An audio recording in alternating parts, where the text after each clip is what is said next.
Shalom blessed people, saya bisa yakin 100% bahwa saudara dan saya juga pernah merasakan apa itu stres. Ya baik itu stres berat maupun stres ringan, pasti kita pernah merasakannya. Atau kita pernah ada di fase di mana kita merasa kita ada di bawah tekanan, atau kita bisa sempat berpikir life is not good. Mungkin kita pernah ada di fase itu ya. Nah, fase stres ini semua orang pasti pernah melewatinya. Semua manusia di muka bumi pasti pernah merasakannya. Baik itu stres ringan maupun stres berat, kita semua pasti pernah merasakannya. Stres ini juga ada di semua kalangan manusia. Baik itu dia dokter, dia guru, perawat, polisi, tentara, pasti pernah merasakan namanya stres. Termasuk hamba Tuhan. Hamba Tuhan juga pernah merasakan stres. Dalam Alkitab mencatat bahwa ada seorang nabi yang melakukan pekerjaan Tuhan yang begitu luar biasa. Tuhan melakukan banyak perkara lewat dirinya. Dia pernah berdoa agar tidak turun hujan selama 3 tahun 6 bulan. Dan itu benar-benar terjadi. Lalu dia berdoa kembali agar hujan turun, dan hujan turun. Bahkan tanah menghasilkan buahnya yang baik. Nabi ini juga pernah melawan 450 nabi Baal. Dan dia menang di Gunung Karmel. Ketika saya menyebutkan kriteria tadi, saya yakin kalau blessed people tahu itu siapa orangnya. Iya benar, dia itu Elia. Elia ini nabi yang sangat luar biasa yang Tuhan pakai, tapi dia tetap manusia biasa. Jadi dia juga pernah merasakan yang namanya stres.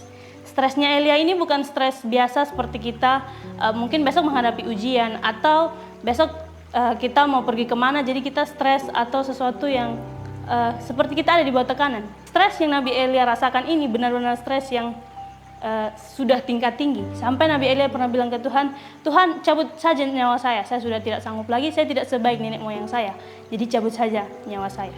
Nabi Elia ada di posisi itu, tapi saat dia ada di posisi itu, Tuhan tidak kehilangan dia. Justru dalam titik terendahnya itu, Tuhan hadir. Bahkan Tuhan memberikan pertolongan yang begitu luar biasa. Tuhan memberikan pertolongannya dengan Tuhan mengizinkan Nabi Elia beristirahat, padahal waktu itu dia dalam stres berat. Orang yang biasanya ada dalam stres berat, dia bisa saja merasakan tidak bisa tidur. Nah, Nabi Elia nggak bisa istirahat, tapi Tuhan izinkan dia istirahat. Lalu Tuhan juga tidak hanya sekedar berikan dia waktu untuk istirahat, tapi dalam waktu stres beratnya itu, Tuhan juga memberikan dia makanan dan juga minuman. Selain daripada itu, Tuhan juga hadir. Kehadiran Tuhan itu nampak lewat alam semesta. Tuhan datang lewat angin, Tuhan datang lewat api. Bahkan Tuhan hadir mendampingi Elia pada saat dia ada di titik terendah dalam hidupnya.